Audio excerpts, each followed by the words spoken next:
Walang tigil ang ulan. Nasaan ka araw? Oh, bakit to? Ang lakas naman ng ulan. Tingnan natin ngayon ang part ng ilog kung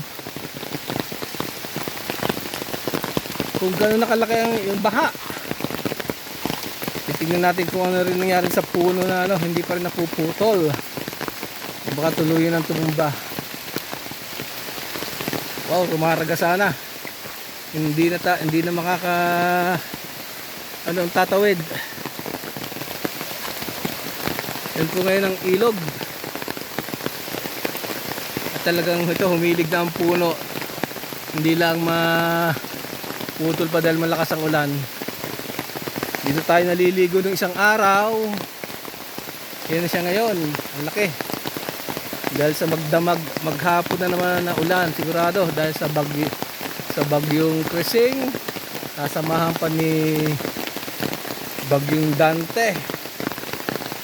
Ito na po, napakalaki ng tubig. Ito na ang ilog ngayon. Napakalaki ng baha.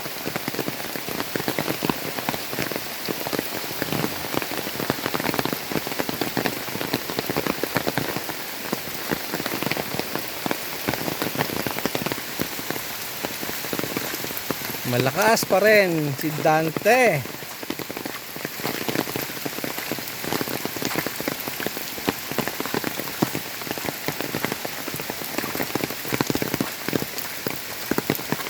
Tayo na sa kabilang side ng ilog.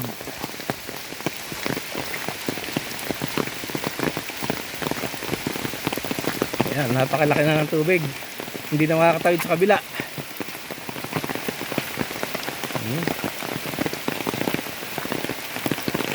Ito ay epekto ng bagyong Dante.